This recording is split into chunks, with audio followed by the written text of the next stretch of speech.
Chiamaka Mukwe was born into wealth. Her father, Dr. Obiora, was one of the most respected doctors in the entire region. Calm, gentle, and quiet. Her mother, Madam Nena, was the opposite. She was a fierce, loud, controlling woman who ruled their home with fear. Even her husband walked on eggshells around her.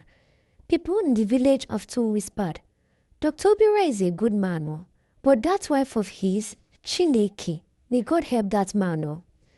Despite growing up in such a home, Chiamaka became the kind of woman who shone whatever she wanted. She's intelligent, beautiful, and disciplined. She graduated as a medical doctor at just 24. Her father was proud, but her mother saw her as a tool for securing more wealth. During her housemanship, Chiamaka met Ebuka, a handsome young man with kind eyes and a humble spirit. He wasn't rich.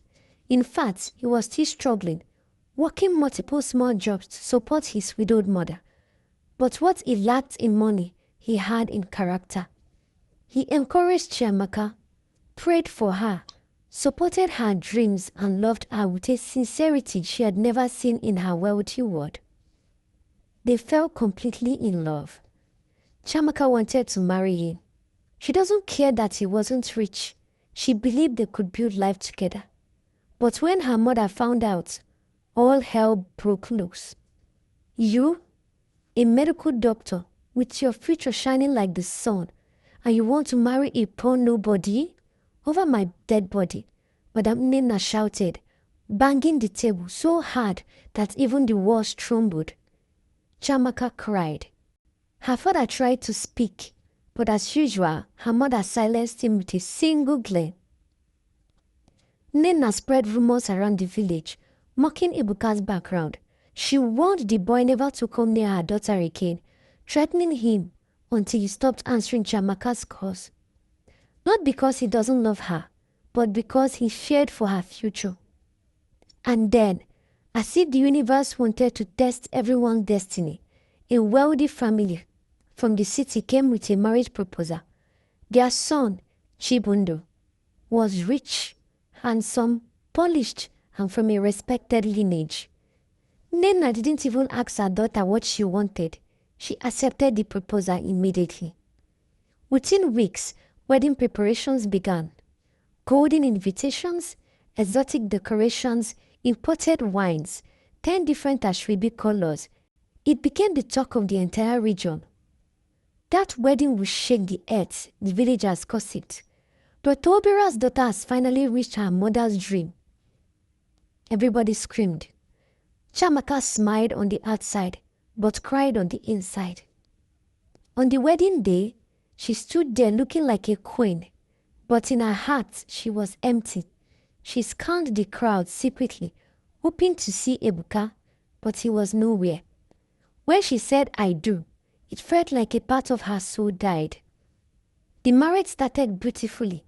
Expensive vacations, flashy outings, luxury everywhere, but beneath the shine was darkness.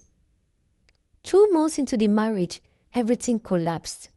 Chibundo turned out to be arrogant, entitled, and emotionally abusive. He treated her like a trophy his family bought. He belittled her dreams, mocked her dedication to medicine, and blamed her for things she didn't do. He didn't want love, he wanted control. One night, after a terrible argument, he looked at her and said, if it wasn't for your parents' pressure and your beauty, do you think I would have married you? You are just another rich man's daughter. Those words broke her completely. The next morning, she moved out. A week later, divorce papers arrived. The marriage that shook the entire village ended in 8 weeks. The wedding that people danced and screamed about turned into whispers and gossip that filled every corner of the region. Meanwhile, Madam Nena was humiliated. Her enemies rejoiced. Her friends mocked her quietly. Her pride was shattered. But the one who suffered most was Chiamaka. Every night she cried, remembering Ebuka, the way he held her hand, the way he prayed with her, the way he believed in her. The way he wanted to build a life with her, not to buy her.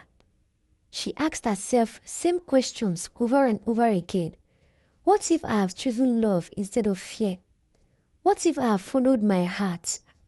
She would sit in her quiet room and whisper, I married words, but I lost God. Her father, who had always stayed silent, finally sat beside her one day and said, My daughter, happiness is not in money. Your mother wanted prestige, but prestige cannot keep you a home. Forgive yourself. Destiny has many doors. Chiamaka nodded, but her heart remained heavy. She whispered and wished she had waited. She wished she had trusted her spirit. She wished she had chosen the man who loved her instead of the man who wanted to own her.